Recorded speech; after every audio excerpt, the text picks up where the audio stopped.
DPRD Kota Medan menggelar rapat paripurna dengan agenda pengumuman calon pimpinan definitif DPRD Kota Medan masa jabatan tahun 2024-2029 di gedung DPRD Kota Medan. Setelah pelantikan 50 anggota DPRD Medan periode 2024-2029 pada 17 September 2024 lalu, akhirnya DPRD Kota Medan menggelar rapat paripurna dengan agenda pengumuman nama-nama komposisi pimpinan dan anggota fraksi-fraksi DPRD Kota Medan yang berlangsung di gedung DPRD Medan.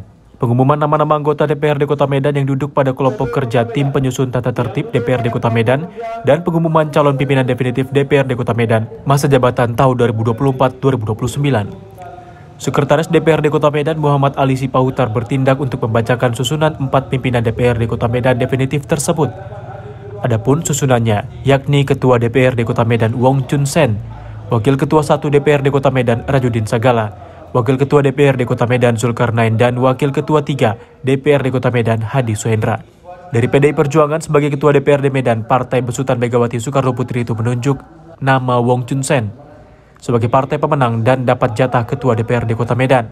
Wong Chun Sen melanjutkan estafet dari Ketua DPRD Medan sebelumnya yakni Hashim. Untuk posisi Wakil Ketua 1 PKS masih mempercayakan Rajudin Sagala. Wakil Ketua 2 diberikan amanah kepada Zulkarnain.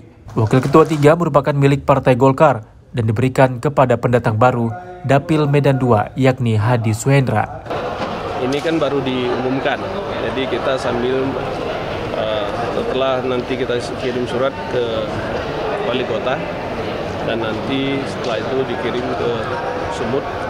Setelah itu baru kami dijadwalkan untuk pelantikan. Ya, jadi itu aja sementara. Nanti setelah pelantikan definitif baru kita sampaikan visi misi kita dengan Menko. Terima kasih. Dari Medan, Sumatera Utara, Zulfahmi, TV One mengabarkan.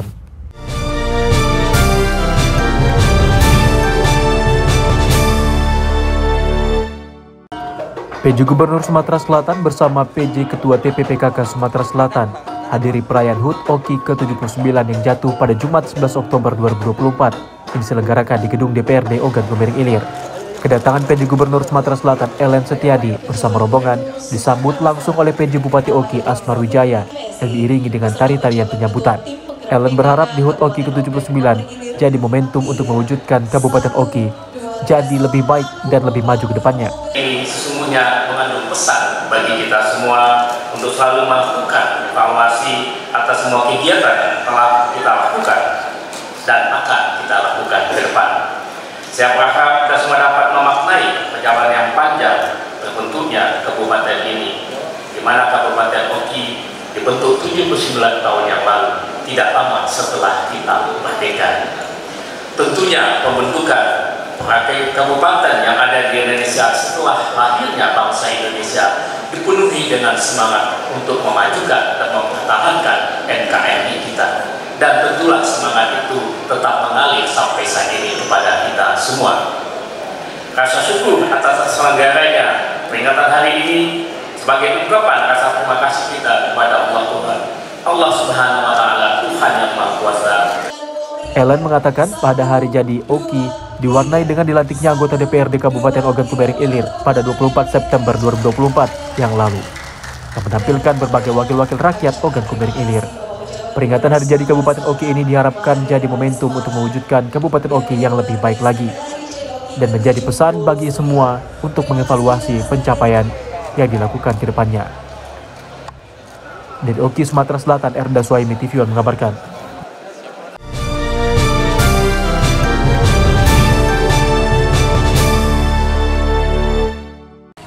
Komisi 4 DPRD Kota Palembang melakukan inspeksi mendadak ke sekolah SMP Negeri 1 Palembang. Hal ini merupakan tindak lanjut laporan aduan dari masyarakat sekaligus meninjau kelayakan bangunan sekolah.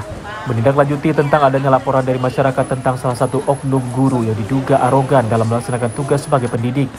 Rabu 6 November 2024, rombongan Komisi 4 DPRD Kota Palembang yang diketuai oleh Wakil Pimpinan DPRD Hari Apriansyah mendatangi SMP Negeri 1 Palembang yang berada di Jalan Pangeran Aryo Kesuma Abdurrahim, Talang Sumut, Bukit Kecil, Palembang. Kedatangan rombongan DPRD yang membidangi pendidikan ini terkait adanya laporan oknum guru arogan. Hingga saat rombongan Dewan sampai, pimpinan Komisi 4 langsung meminta mengumpulkan semua guru, termasuk kepala sekolah, untuk duduk bersama dalam rapat yang digelar tertutup. Usai rapat, anggota DPRD langsung meninjau beberapa ruangan, termasuk bangunan sekolah SMP Negeri 1 ini. Kami sidak di SMP 1 ini yang pastinya ada pengaduan dari masyarakat dan pengaduan dari guru-guru dan wali murid yang ada di SMP 1. Pokoknya kami disempati, kami telepon Ketua Komisi 4 untuk membersamai untuk kita bisa sidak di sini. Setiap laporan kami upayakan untuk meng-cross-check langsung, mengkonfirmasi, kalau bahasa Islam itu mentabayuni. Kami hadir ke sini untuk mentabayuni hal itu. Jadi kami diskusi, guru-guru hadir, kepala sekolah hadir, kita minta keterangan dan penjelasan. Hasilnya Komisi 4 tentu akan rapat internal. Terkait tadi Komisi 4 DPRD Kota Palembang melakukan sidak ke SMP 1, itu mereka memang sengaja mendadak datang karena mereka akan melihat bagaimana cara guru-guru ngajarnya dan siswa itu bagaimana, sekaligus mereka melihat sanprasnya, keadaan di SMP 1 itu bagaimana. Dari Palembang, Sumatera Selatan, Febriansyah, TV One mengabarkan.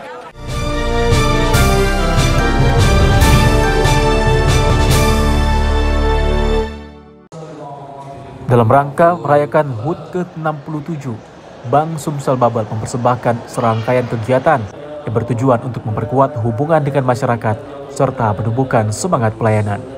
Sejak didirikan, Bank Sumsel Babel selalu berkomitmen untuk menjadi mitra terbaik bagi nasabah dan masyarakat di Sumatera Selatan dan Bangka Belitung. Dalam hari jadinya ini, Bank Sumsel Babel melaksanakan kegiatan Servant Leader, di mana pejabat utama seperti komisaris dan direksi Bank Sumsel Babel secara langsung melayani nasabah di kantor-kantor cabang. Kegiatan ini bertujuan untuk memberikan pengalaman layanan yang lebih personal dan dekat kepada nasabah, sekaligus menanamkan nilai-nilai kepemimpinan yang melayani. Tak hanya itu, Bank Sumsel Babel juga mengadakan bakti sosial donor darah untuk membantu memenuhi kebutuhan darah di Palembang dan sekitarnya. Kemudian, Bank Sumsel Babel juga melaksanakan kunjungan ke makam pahlawan untuk menghormati pengorbanan dan jasa-jasa para pahlawan yang telah berjuang demi bangsa. Pada puncak acara HUT ke-67 dilakukan peresmian masjid yang diberi nama Babus Salam Sabil Barokah, Masjid BSB yang terletak di kantor pusat Bank Sumsel Babel. PJ Gubernur Sumatera Selatan Ellen Setiadi didampingi Direktur Utama Bank Sumsel Babel Ahmad Syamsuddin melakukan peresmian penggunaan Masjid Babus Salam Sabil Barokah. PJ Gubernur mengapresiasi atas terselesaikannya pembangunan Masjid Babus Salam Sabil Barokah yang telah didirikan oleh Bank BSB. Pembangunan masjid tentunya diharapkan dapat membawa berkah. Sebenarnya peresmian Masjid Babus Sabil Barokah ini kegiatan rantaian dari ini acara puncak kita, acara puncak kita dalam rangka HUT kita gitu. Ya, ini peresmian masjid juga sekalian. Kayak masjid juga, masjidnya kan ini penggunaannya, masjidnya emang kan ini tanjak ya, gitu. Dari Palembang, Sumatera Selatan, Febriansyah Ramadan, TV One mengabarkan.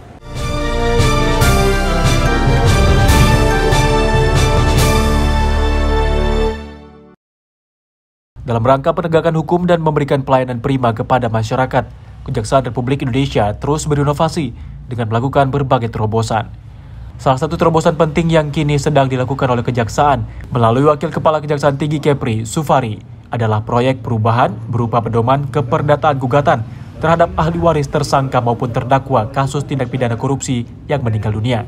Gugatan keperdataan terhadap ahli waris tersangka maupun terdakwa yang meninggal dunia ini sebelumnya pernah disidangkan di Pengadilan Negeri Nabire, Papua dan Depok, Jawa Barat. Dalam dua perkara perdata ini, jaksa sebagai pengacara negara berhasil mengembalikan kerugian negara dengan nilai 2,1 miliar rupiah dan 28,4 miliar rupiah. Wakil Kepala Kejaksaan Tinggi Kepri, Sufari, mengatakan tujuan pedoman keperdataan gugatan terhadap ahli waris kasus korupsi ini agar maksimal dalam pengembalian kerugian keuangan negara. Bahwa kita ini sekarang bekerja dituntut untuk selalu melakukan terobosan-terobosan, melakukan inovasi-inovasi untuk memberikan pelayanan prima kepada masyarakat, khususnya dalam penegakan hukum. Oleh karena itu, terobosan-terobosan atau inovasi yang kami lakukan sekarang ini adalah inovasi di dalam melakukan gugatan terhadap ahli waris tersangka maupun terdakwa yang meninggal dunia akibat dari perbuatan korupsi. Jadi di sini kami melakukan perubahan, yaitu berupa pedoman keperdataan terhadap ahli waris tersangka maupun terdakwa yang meninggal dunia dengan tujuan agar maksimal di dalam melakukan pengembalian kerugian keuangan negara. Sufari menambahkan selama ini masyarakat hanya memahami tindak pidana korupsi sama halnya dengan tindak pidana lainnya, di mana jika tersangka atau terdakwa meninggal dunia, maka kasus atau perkaranya selesai. Dengan proyek perubahan ini, Sufari berharap pemahaman hukum masyarakat terhadap kasus maupun perkara korupsi tidak hanya sebatas pidana. Nah, ini menjadi penting diketahui oleh masyarakat bahwa di dalam penanganan korupsi tidak hanya menggunakan instrumen pidana, tetapi ada cara lain yang bisa kita lakukan, yaitu dengan cara instrumen keperdataan, menggugat para ahli waris tersangka maupun terdakwa yang meninggal dunia. Dengan terobosan dan inovasi hukum ini, Kejaksaan berharap pengembalian kerugian keuangan negara dari tindak pidana korupsi ke depannya menjadi lebih maksimal. Dari Tanjung Pinang, Kepulauan Riau, Kurnia Saifullah, TV One mengabarkan.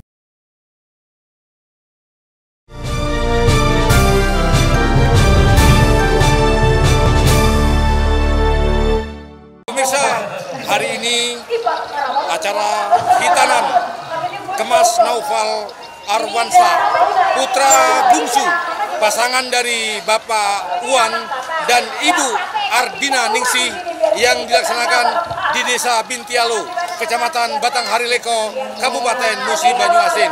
Acara hitanan ini disaksikan oleh ribuan warga dan didatangkan dua artis ibu kota terkenal, yakni Iis Dahlia dan Sri Devi. Ini dia liputan.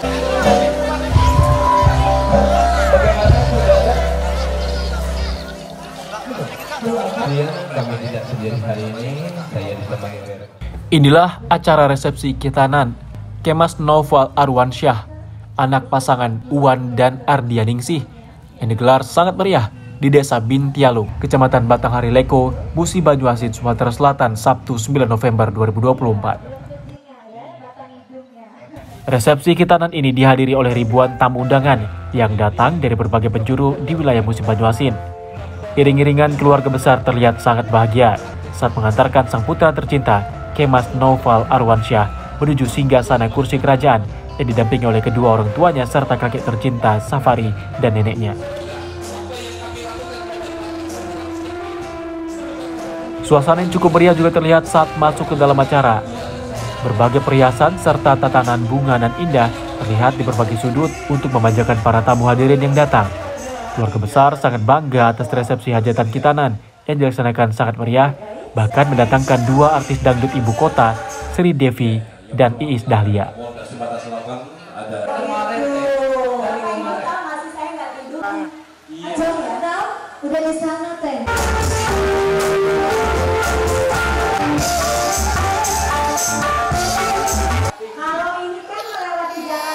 Saya sangat merasa nyaman, apalagi diiringi oleh orkes MZ99 yang ini iramanya cukup sip menurut saya, kemudian didampingi oleh artis dari Jakarta. Jadi pada hari ini saya merasa lega dan cukup nyaman bagi saya yang mengundang beliau-beliau, baik orkes maupun artis. Saya betul-betul merasa lega sekali pada hari ini. Ya, ini hitanan siapa ini? Ini hitanan anak saya yang bernama Uwan Esa dan Ardia Ningsih AMKEP. Ya. Yang dihitan itu adalah cucu saya, jadinya Kemas Naufal Arwansyah. Jadi ini adalah betul-betul saya tujukan untuk acara hitanan cucu saya tersebut. Ribuan tamu yang hadir dalam resepsi hitanan ini juga mengucapkan selamat atas dihitannya Kemas Naufal Arwansyah, anak dari Uwan dan Ardia Ningsih. Semoga menjadi anak yang soleh dan berguna untuk nusa dan bangsa serta berbakti kepada kedua orang tua. Assalamualaikum warahmatullahi wabarakatuh. Kami dari Musi Banyuasin, saya wakil Polres bersama Kasat Pemain datang ke sini memenuhi undangan Manda Haji Safari bahwa semoga Ananda Naufal setelah dikitan ini menjadi anak yang soleh dan berguna bagi masyarakat, bangsa dan negara serta orang tuanya. Terima kasih.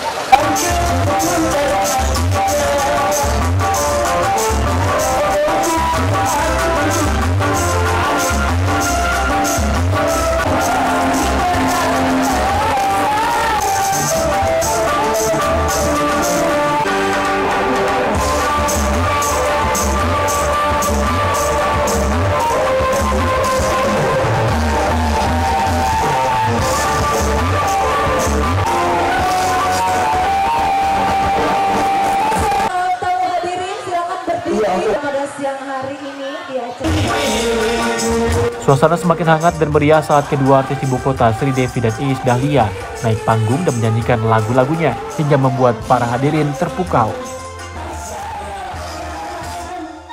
Mereka pun langsung menyawer kedua artis ibu kota tersebut dengan saweran yang cukup banyak hingga mencapai puluhan juta rupiah. Dari Musim Banyuasin, Sumatera Selatan, Puncak Kusuma, TV One mengabarkan.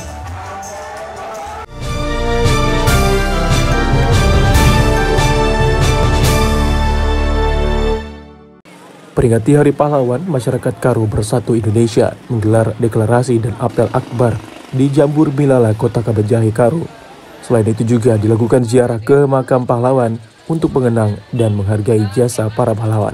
Sejak pagi hari, masyarakat Karo Bersatu Indonesia melaksanakan ziarah ke makam pahlawan. Tampak dalam kegiatan tersebut, Barata Brahmana, selaku Dewan Pembina MKBI, sudah datang untuk ziarah dan sekaligus tabur bunga di makam pahlawan. Barata Brahmana yang merupakan warga Karo dan tinggal di negara Inggris ini sengaja datang dan berkunjung ke Kabupaten Karo untuk melakukan ziarah, mengenang dan menghargai jasa para pahlawan yang telah gugur di medan perang. Raja S. Ginting selaku Ketua MKBI menjelaskan kegiatan ini adalah kegiatan positif dalam rangka memperingati Hari Pahlawan. Sekaligus dilakukan deklarasi dan apel akbar yang menyatakan bahwa MKBI ada dan hadir di tengah-tengah masyarakat Karo dengan tujuan untuk membangun Karo lebih baik ke depannya.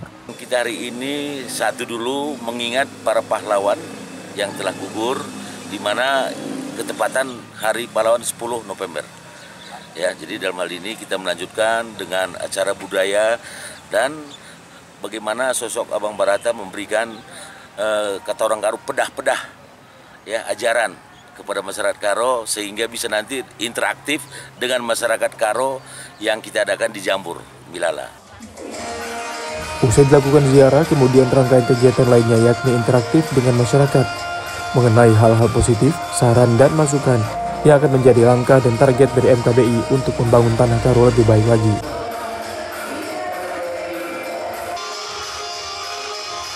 Dari Karo, Sumatera Utara, Bayu, TV One mengabarkan.